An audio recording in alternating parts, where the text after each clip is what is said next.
सुंदर सजला. ऐका ऐका ऐका ऐका ऐका पुणे शहराच्या ब्रँड अँबॅसिडर निवडायचं ठरलं तर एकमताने गौतम प्रधान यांचं नाव येईल की नाही? आणि असं असताना साहेबाने मुलगी पटवली. ती कुठची? मुंबईची.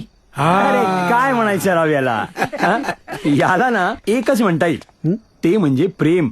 आणि आणि आणि आम्हाला सगळ्यांना खात्री आहे, तू मुंबईची मुलगी जरी आणलीस ना तरी तू तिला पुरेपूर बाटवशील आणि अगदी अस्सल पुणेरी करून ठेवशील. आफ्टर ऑल आपल्या पुण्याचे संस्कार आहेत राव. काय ए आजी, आजी आता तू. आजी मी काय बोला ना काहीतरी. अरे बाबा मला नाही बोलता येणार. तुला बोलायला तर लागणार. आजी बर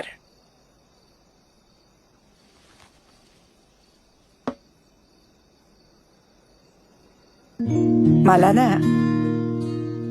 खरं म्हणजे वाडाभर दुडदुडणारा गौतमच आठवतोय. एवढा मोठा झालास तू आणि आता नाचून आणणारेस ना मला. खूप छान सांभाळेल बघ ती तुला. आणि मला खात्री आहे तू सुद्धा तिला खूप छान जपशील. दोघं एकमेकांशी मोकळेपणाने बोला, एकमेकांचे मित्र व्हा. जसे मी आणि तुझे आजोबा झालो होतो ना तसे.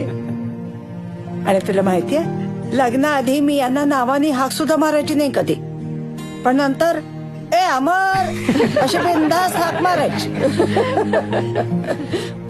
तेव्हा मित्र झाला होता ना माझा तो. अगदी केस पांढरे होईपर्यंत एकत्र राहायचं. हा नंतर रंगवादा माझ्यासारखे कोण नाही म्हणतंय.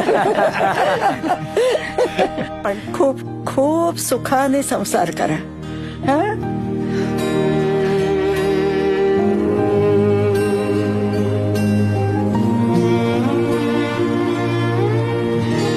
अरे आजच्या पार्टीला गौरी नाही आली? आपल्याला तर आवडली बाबा ती मुलगी. एकदम गोड स्वभावाची आहे आणि मुख्य म्हणजे मुंबईतला चटपटीतपणा आहे तिच्यामध्ये. नाही नाही म्हणजे पुण्यातल्या मुली वाईट आहेत अशातला भाग नाही. पण गौतमा तू उत्तम केलंस की तू मुंबईतली मुलगी केलीस. अरे त्या लोकांच्या हाताला नाही मनाला घड्याळ बांधलेलं असतं. ती मुलगी सगळ्या गोष्टी वेळेत करेल बघ आणि तुझ्याकडनं पण करून घेईल. God bless you. आणि तसंही आपला पुणेकरांचा जन्म हा लोकांचा उद्धार करण्यासाठीच झालाय. Upliftment of people. येस.